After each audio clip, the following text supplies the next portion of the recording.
Hi, and welcome back to the European VC, the go-to podcast for everything European VC.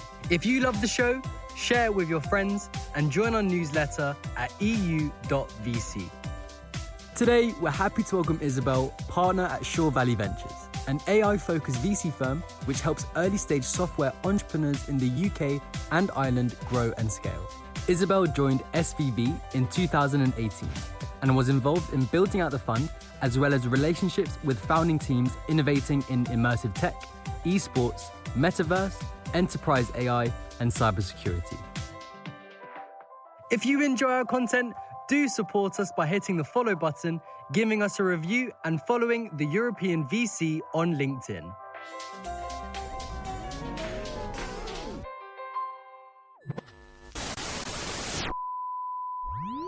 Isabelle, welcome to the European VC podcast. Super nice to have you with us today. How is everything? Great to be here, David and Andreas. Super excited to be on your podcast. Been waiting a while. You've been busy. We've had a bunch of rescheduling, actually. Funny that you say that. And by the way, thank you for dealing with that. I think part of it was our fault, part of it was your fault. So together, we managed that okay. Isabelle, to those listening in that don't know who you are, they don't know about yourself and the firm you're here representing today, give us a quick rundown. Sure. I'm Isabelle. I'm partner at Shore Valley. Shore Valley Ventures is a seed fund. We're predominantly investing across UK and Ireland, writing checks up to 1.5 million into initial rounds of funding into early stage software businesses. We do have a particular focus on companies with underlying IP in their product or platform. And we've kind of circled around sectors such as that are using AI and ML in enterprise, in immersive tech, in cybersecurity and infosec. And in the past, we did a little bit of IoT. So the fund itself has been around since 2017. And the origin story is really the managing partner, a guy called Barry Downs, is an ex-entrepreneur turned investor and really started the fund in 2017 with the aim of building out a regional fund in Ireland and giving access to entrepreneurs in those regions to capital to build their businesses, because largely speaking, these regional areas tend to not have as much access to investors, and founders have to travel to the likes of Dublin or in other cities like in the UK into London, and he felt that there was a gap there, and hence Shore Valley was born with that in mind, and also to plug the gap of technical founders that want VCs that understand them, can get into the weeds of the tech and really help them build their businesses. And so voila, that was Shore Valley. And maybe also to keep on painting a clearer picture here, give us also kind of a brief rundown of the different fund sizes, different focus. Is it, do you have 5 funds under your belt? Is it the first fund? Just so everyone understands. Yeah, absolutely. So the first fund was launched, as I said, in 2017. That fund was a 30 million euro fund. As mentioned, or as we've discussed, David, with Shore Valley, we took the opportunity of working with Enterprise Ireland in Ireland as a cornerstone of our first fund and some private investors. And that's really what got us off the ground with that fund. We've totally deployed that fund. So we've done 15 deals out of that fund. We've had a number of exits, some partial IPOs, and some good early track record with that fund. And really what that enabled us to do was go back out to market during COVID, actually, in fact. And we were successful we went through some pretty rigorous processes with a few potential LPs. And we then went back out to market and launched a new fund last year in March, which we did a first close of £85 million for that fund. And we went via the British Business Bank with their Enterprise Capital Fund Manager program. And that fund is now, we're deploying out of that fund. We've closed that fund up. And so we're active and busy in the market with that in the UK. And now actually we are also on the cusp of launching a third fund, which will be a niche focused fund. And we're planning to do a first close of we're on track to do a first close of 30 million with that fund in the next few weeks. So Isabelle, that's exciting news. So a new fund about to launch. I think this year is it's an interesting year in the sense that late last year, a bunch of kind of end of world predictions were going back and forth on everything in social media. And then obviously things aren't as bad as everyone says. They're also never as good as everyone says. So it's exciting to see new funds announced. I'd love to ask you, share with the audience a bit your experience. Fund 3, how was the fundraise process for you guys? I think raising a fund is very, very hard in any market, particularly emerging managers. Hats off. It's, your track record, you need to build that. You need to it's not an easy business. And so I think with launching this new fund, as I said, we do have been very lucky to have very strong backers in coordinating these funds, but a lot of the capital that's coming in from them has to be matched, and we do need to go out and find those private investors. And I'm not going to lie, it's really tough. Like, we knock on so many doors, we get so many no's, but at the same time, we also get find the investors that are interested, that are willing to kind of come on this journey, have looked at some of the things that we've done to date, and are really excited about it, and believe that it's a team that they think they can back. And that's really, we have seen that with our privates coming in, high net worths, family offices. We've also been very lucky that the private investors in our previous funds have wanted to come on the journey again and back us again. And with Fund 1, we did recycle some capital, and we have shown them some early liquidity as well. So that has helped that as well. But I think managers out there trying to raise capital, it's a hard game. What I do love about the ecosystem, and particularly, what you guys are doing and other folks that I know that I work with, is it's becoming way more of a collaborative environment. There's a lot more open door policy in terms of, well, maybe you should talk to this LP that I know that I didn't get a yes from, or they're in my fund. Last year I was sharing notes with another investor, and he kind of said, have you thought about this concept of LP swaps? So I'll give you a list of LPs that I think would be suitable for you. We can do intros, and vice versa, you do the same thing. So I think all of these things are really helping with, helping managers in the ecosystem. I think it's great to see it, and it's something that we've been benefit of as well. I'd actually love to dive into that, because it's something that I have found that on the one hand, GPs always ask us, can you help intros to XYZ? And at the same time, as they ask us, they're also sometimes a bit surprised with how much we help with that. And I'm curious to hear your take on that, especially LP to LP. Do you see your LPs and LPs in general being good at saying, it's not for us now, or it's not blah, blah, blah, but I actually think that it might be a good fit for this group? Or do you see the LP base more being, it's very much siloed? And do you mean, Andres, in our fund or in LPs in general? In general, because I won't ask you for giving commentary to your own LPs, but more the environment as you experience it in general. Because otherwise I know the answer is going to be, no, they're super collaborative. I've never received so much help as I do. So let's talk about the LP environment in general. Yeah, well, look, I think some examples. When I was at Web Summit last year, I came across a lady who was organizing female GPs and LPs, and kind of getting them together at a dinner format, and really seeing, getting this mixing, mingling going on. Because I think, the attraction for LPs for that is, okay, there's a number of different GPs. I'll hopefully find one that is maybe a right fit for me. Or if not, I'll meet another GP that might have someone else in their network. So I do think that it does exist. It's evolving, would be my opinion. I think there's more of a feel for that now. And I think also because there's way more diverse funds. There's now so many more fund managers targeting different sectors with, different focuses. And actually it gives LPs a much more breadth in terms of where they can find opportunities to invest into, where they can see returns coming from. So I think overall there is a move towards that. Do you know, because I remember hearing some data, and it's UK centric, and that's why I'm asking it. And if you don't, that's not really the point of the question. But do you actually know the data about LPs committing to more than one fund? And I'm asking this because what you brought up about LP swaps is super interesting, right? And Andreas touched upon it, but it's actually something we've heard here and there in the podcast, like this idea of sharing LPs, that it doesn't happen as much in Europe as in more developed ecosystems like the US. So do you have any idea there? And you shared a kind of an intro to a story there. Could you kind of finalize that story in the sense, well, did that actually come to fruition? Did you actually manage to raise money through that? Or is it something that's very still early days, so you don't really have an opinion yet about the success of it? Yeah, so back to so I think I don't know the data of kind of LPs investing into multiple funds in the UK, but I believe that in that LP swap situation, in the end, it wasn't something that we did, more so because, and it was kind of an open conversation with that other GP, but it was more, the funds were quite similar. So we a little bit felt that, okay, if, we're sharing LPs with them, our LPs might want to go with them versus us. No, I'm joking. But it was an interesting idea, and it was an interesting opportunity to start with, but it wasn't something we did progress with. But I can see the value in it, and it probably does work when you have funds at the same level, I guess, maybe that, in terms of returns and track record and stuff, but they maybe have LPs that actually want exposure to a different type of sector. And that's maybe where you have funds in different sectors that actually works quite well. Because I think maybe if an LP has been investing in a fund that's targeting a certain sector for X amount of years, and they suddenly actually, I want to get exposure for this other area of technology. How do I do that? And maybe that's where there's a matching opportunity there, and that where that kind of evolves better, I think.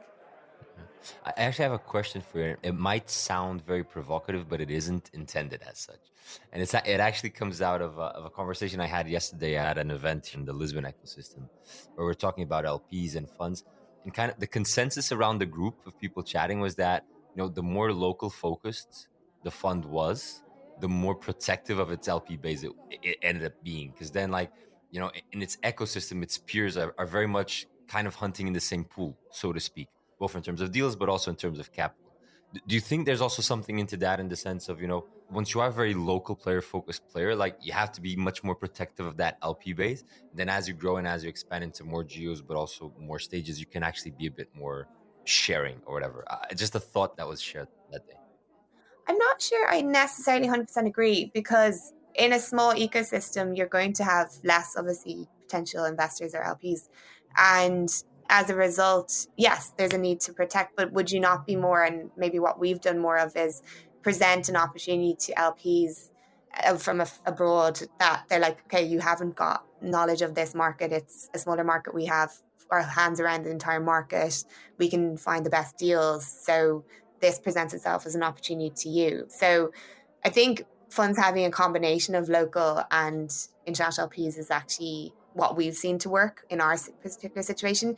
In actual fact, we've had the opposite work, where we had an LP in our fund too, who is based in Ireland, but they wanted exposure to the UK. So they were like, well, actually, I have a lot of opportunities to invest into Irish-based funds, but actually I want to invest into a fund that has UK presence, and this poses a great opportunity for me. So that's kind of how we've seen it work. But my experience obviously is mostly reliant on Irish and UK ecosystems. How often do you see LPs asking you, both diligencing other managers, but also saying, we're looking for a great fund in this space? Would there be anyone that you would recommend that we talk to? Do you experience that from your LPs, or is it a rarity? I haven't experienced it from any of my particular LPs in our funds. There has been a number of programs that have been launched, like there's one in Ireland at the moment, which is EIF, Enterprise Ireland, and the Irish Strategic Investment Fund. And they've looked quite broadly at what different types of funds. So there would always be a call to say if there's any funds wanting to apply for this, and they would, there is an intention there by them to go to existing managers and say, well, I know you guys are going to apply. Is there any other funds that you think we should look at? So it does exist. I haven't had it directly happen to me or be asked of me yet, but I wouldn't be surprised, is the other side of it. We kind of skipped past it, but I think maybe the attentive listener heard the same thing as I did. Fund 2 was 95 million, and you actually launched it last year, and now you're about to launch your third fund. Yeah. Could you just, that is a very, very rapid progression from Fund 2 to Fund 3. So I'm thinking there's probably a different mandate for Fund 3. Yeah, absolutely. So in essence, Andres, what occurred there was, when we were fundraising for our second fund, we looked at a number of different options as routes to go. In the end, we were successful with the ECF program and the British Business Bank, and we were delighted, and we launched that fund, and we built a team around that as well. So we, we're lucky to bring on some excellent team members in the last 12 months, and we've, generating deal flow. We have that up and running, and with that fund, we've a regional focus in the UK. So we're not just focused on London. We very much see opportunities in the north of England, in Scotland and Wales, in Northern Ireland. In fact, our first deal in that fund was a Belfast-based company. It's largely based on our experience in the Irish market, whereby sometimes in these areas that are lesser served by capital, they're amazing founders, and they really are. Sometimes they're even scrappier, and they're better able to bootstrap their businesses. And we feel that there's people are missing a beat there. And I think the UK is such a big market that London does just become the focus for a lot of investors, and a lot of investors are in London do feel that it's adequate to just get the train up to Manchester or get to Leeds or fly to Edinburgh. But we just felt that actually it would be nice for the founders there to have people on the ground that they can go to, that they can talk to, and feel that, you know, they're being served there. And that was part of our mandate for that fund. And it's been very successful. We are seeing a huge amount of deal flow from the region, some super quality stuff, and really excited about that. In the same breath as we were fundraising and talking to a number of parties, our existing investor in Fund One, Enterprise Ireland, were eager to work with us again. You know, their mandate is Ireland, and you know, we have already have track record, their presence there, we have infrastructure there. So we were like, well, it's easily doable, so let's explore it. And we were able to figure out a model that would work, and hence we were able to go forward with this third fund and launch that. And largely, you know, our strategy is the same across the two funds. It's the same focus, it's the same like stage, it's the same way in which we approach working with founders. We're very hands-on. The due diligence process, we love to see technical founders. We get under the hood of meeting those businesses. We do all the due diligence ourselves. So it's largely the same mandate, but it's just the geo. And, you know, even in the Irish market, we would see we're a little bit differentiated in that sense, because there's more generalist funds, whereas we have a bit more of a specific focus that, yeah, there is a position for us in the market there. And we're super excited to kind of have that, as well as our, you know, the UK fund as well. So really cover both those territories quite effectively. I really like that story and the way you explained it, and the fact that, you know, there's kind of almost a pool also kind of for you guys as a firm to think about doing this. If I take the devil's advocate kind of position, right, thinking here, so I'm an LP in the UK focused fund. You know, I deploy the capital, and I'm, you know, you guys are this is your focus. You're going to do this, and then a year in, there's a third fund with a different focus.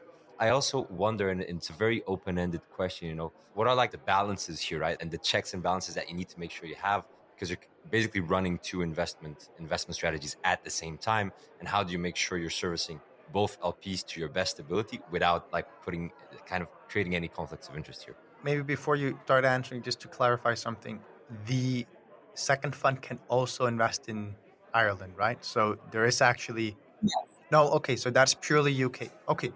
That's a UK fund. This is an Irish fund. There's no crossover. So that's why, you know, it's comfortable for all parties in that regard. And I guess, as I said, with the UK fund, we built a very good team around it. We have the partners that, you know, sit across all the funds. We've done a lot of work on time allocation and all that kind of stuff, and like how we would manage it, and investment committee and all this kind of great stuff. So we've done a lot of homework on this, and you know, we found a model that does work, and that's kind of what's given, you know, everyone's pretty excited about it. And I think overall it signifies it's a good story as well. Like, you have a lot of capital being deployed into the UK and into the regions as well, which is really important for some of our LPs. And then obviously with this new Irish fund, again, we will look to kind of bolster the regions as well. And that's something that the commonality put in our funds, and then the sector focuses, but that's kind of where the line is drawn, really. There's no competition between the funds per se. I guess part of the answer as well, which you didn't really say, is that aside from the difference in geo, all the other stuff kind of remains the same. So it's same sectors, same type of deals, same, you know, everything is the same. Am I kind of right in saying that that's also a big part of it? It is. And important to note there is we would never, and we have never done to date, invest into any competing companies, in the sense, if we had a UK version of an Irish company, that's just not something we would do. We would, if we had invested into something in the UK that then we find a deal in Ireland that looks similar, it wouldn't be of interest. So we wouldn't. That means that you're betting on global champions as well, right? So you're not betting on the UK leader, because then an Irish LP could be, what about the Irish leader, right? No. At our core is finding, like, we like to back some companies that we feel are going to be fund returners, and that means they can be kind of binary as well. So we have backed some companies that we are like, right, that could be an absolute fund returner, but also there's risk there, and that's what we're looking for, really. And whether that be in the UK and Ireland, and you know, our longer term ambition is to have a European fund, and then, you know, let's see from there. But yeah. Could I ask you a question? And this is, I'm walking a bit on thin ice here, and it's a bit complex as well. Or that's why it's thin ice, because I might stumble in trying to explain it.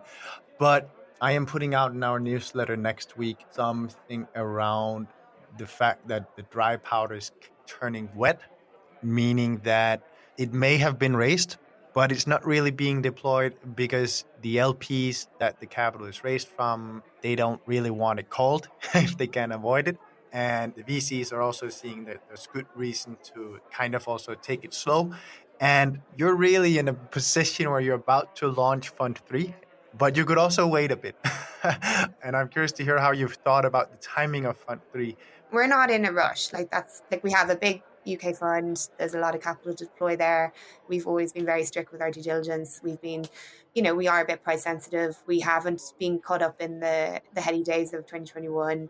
Even at some points I would turn to some of the other partners and say, well, are we missing out here because we're not willing to, and we've just stuck to what we thought was best. And we have a cadence and we stick to it. I don't think we're going any slower than we normally would, but I think the market is the way it is, and everything's a bit slower. And it's probably a nicer pace for VCs. Like, you are able to do a lot more due diligence. You're able to spend more time with the founders. It's not turning around a term sheet in a week, which is crazy. So yeah, we have that. But I think with this Irish fund, it was, coinciding with the LP that we're launching with. They want to get this into the market. They want to kind of show that there's innovation happening, there's capital being deployed, and I think that's partly it as well. So, and I think also it's a good time for investors to be investing. Like, I think the vintages of these funds that are invested during these periods will prove, like, unless you're not very good, which you could run the risk of, we should do well, and that fund should do well. And we feel comfortable because, as I said, we have a team at the UK fund.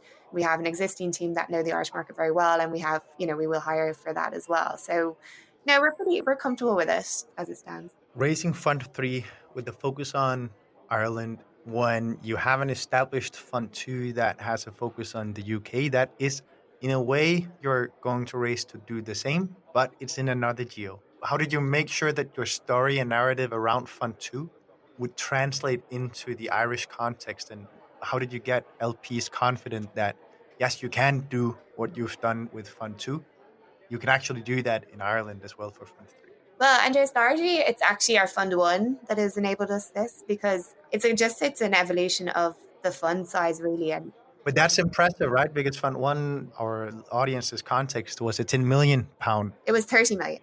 Okay, it was 30 million. Yeah, okay. So there's more transferability there. Yeah, okay. Our first fund was very much our thesis and us proving to ourselves and to our LPs that this would work, and that what we were looking to invest into were great opportunities with potentially great returns. And as I mentioned before, that having that kind of more regional focus, but also looking for those technology deals that, immersive tech is not an area that a lot of investors invest into, or, some areas we were doing or looking at AI companies before other investors were comfortable with them necessarily, or believed that what they were building was true to be AI, or it was actually doing something, evolving in an industry or automating something. So that was always the way we looked at the world. So then that's what enabled, when we went to raise Fund 2, they were like, oh, okay, these guys have this, they've done this in this market.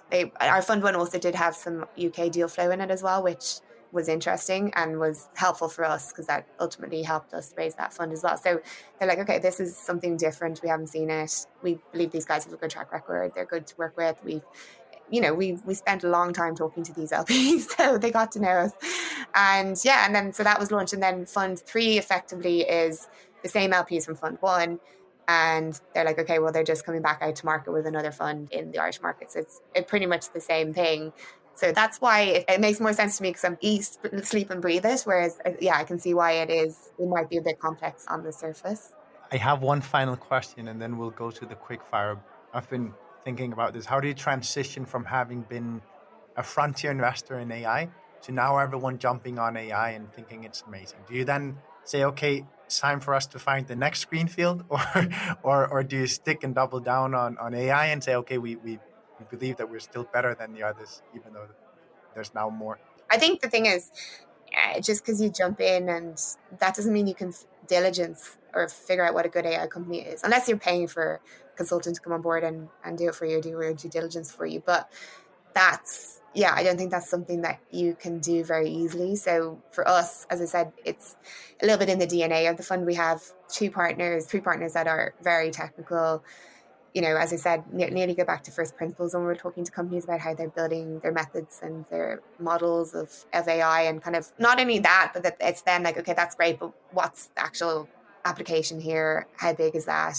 Can that be commoditized easily? Like, eventually, what's the time value of doing that using AI versus a consultant coming in to do it? These are all the questions we ask ourselves when we're looking at these businesses and really understanding kind of the true value of the use of AI within that business and that sector and vertical. So for us, no, we're kind of here to stay, and we believe that we can find the better deals, whereas there is such a huge amount of hype and buzz now in the sector. I definitely think it becomes trickier to sift through it all. But I think if you really know what you're talking about and what you're looking for, you'll still find the better deals. And now it's time for the quick fire. And I feel like I need a drum roll for this. I need to get a little drum here that I can play. Isabelle, quick answer questions, 30 to 60 seconds each. Are you ready? Yeah, I think so. Maybe. So what areas, technologies, or sectors excite you the most that people around you don't really feel that excited about? I think we've kind of touched on the generative AI space, but currently looking at a quite interesting AI company it combines satellite data and models to analyze wine crops and vineyards to help wine growers understand the impact of climate change and kind of other factors on their crops. And I think it's very applicable because, more and more every year we're seeing kind of the changes in climate as a result of climate change, but also what the impact is on agriculture and farming. And I think solutions like this I find them very interesting. I think that application of technology and an industry that doesn't use it and really needs it, I think is super interesting. Also, I like to drink wine. Yeah. I was going to say that. To all the vinologists or whatever that's called listening in, this makes a lot of sense coming from an Irish-focused fund, because you're starting to produce all kinds of white wines and that you could never produce in Ireland before. So yes, it makes sense that tech would come out of there. Interesting. Exactly. Second question of the quick fire. Isabelle, what are your top tips for emerging VCs across Europe who are now fundraising? I have lots of tips, I guess. Well, I think lean into your networks. As I've said already, I've told you guys how great you are, but like what you've started is pretty amazing for resources and for people just hearing other emerging managers and hearing their stories and their journeys. I think, so that's a huge benefit, I think, for managers these days. As I've mentioned, we've gone very much down working with the likes of British Business Bank and Enterprise Ireland with regards to our funds and looking at the programs that they have. And I know even more and more they have, a lot of programs emerging, some dedicated to female GPs. So I think attending their sessions, these organizations run sessions every quarter, every year, going along to those, talking to them, getting to know these funders as well, and just having that kind of open dialogue with them as to like what they look for, what the process is, how to get on that process. There's more and more emerging groups. Like as I mentioned, I'm in a number of groups dedicated to female GPs, and one is the European Women in VC, and they're running an amazing program at the moment where every month I think they line up various different LPs to talk to the GPs across Europe, and it's been amazing. Like I think last time was EIF. There's been MetLife have been on there. Isomer have been there. So there's just a lot of great information sharing happening, which I think is super. Obviously, the obvious is attending conferences. I am going to go to Invest Europe myself this year, but I'm seeing a lot more kind of smaller break-off conferences happening as well. There's another one I attended in Barcelona last year, and it was a spin-out from Allocate, and it was a really amazing format because it was way less like transactional. It was kind of, okay, it's a group of GPs and LPs. It has been curated to a certain degree, but you're meeting each other over like lunch and dinner and activities, and just a bit more natural flow of kind of getting to know each other. And I think those seem to be the style and format that are. Isabelle here is hiding the fact that they were playing soccer in the Barcelona stadium. Just to anyone listening and thinking that this sounds super sober and down to earth, Allocate put on a pretty cool event there. Well, I didn't do the soccer. I went and did a sailing. Actually, there were a few people on those boats that didn't feel so well. Yeah, that's how that tends to pan out. No, it was great. It was a really great, really great trip. But so that kind of a forum is something. And I think, look, obviously, a lot of it is just really going and finding these investors on LinkedIn, on wherever you find them, reaching out to them, figuring out how to get yourself in front of them. How do you, what are they looking for? There's a lot of that involved, which most emerging VCs will know themselves as well. Yeah. Third and final question, Isabelle. What is the most counterintuitive thing you've learned since you've been in venture? I think it's fundamentally in actually raising money. It's like you go out to try and raise money, and it's like, oh, but you don't have track record, and you're like, well, if I had a capital to deploy, I might have track record. It's this like imbalance between, oh, but you don't have. Oh no, sorry, the tagline, you don't have enough track record. So it's like, okay, so I think that for me is sometimes you're like, okay, but I would only have it if I have the funding to do so that can kind of be a little bit counterintuitive a lot of the time, I think. But at the same time, also incredibly logical that someone who you're asking to give you money to invest would say, well, what have you invested in? I think it's counterintuitive when you present with a pretty good track record and they're like, oh, but you don't have enough. Or or where's the DPI? And you're like, well, what the fuck? Well, I can come back in 10 years if you want. Yeah. Well, let's get out of this conversation before I get into trouble. Thanks, Isabelle, so much for joining us. It was a blast. Thanks so much, guys. Thank you for listening to this episode of the European VC, the go-to podcast for everything European VC. If you love the show, share it with your friends and join our newsletter at EU.VC.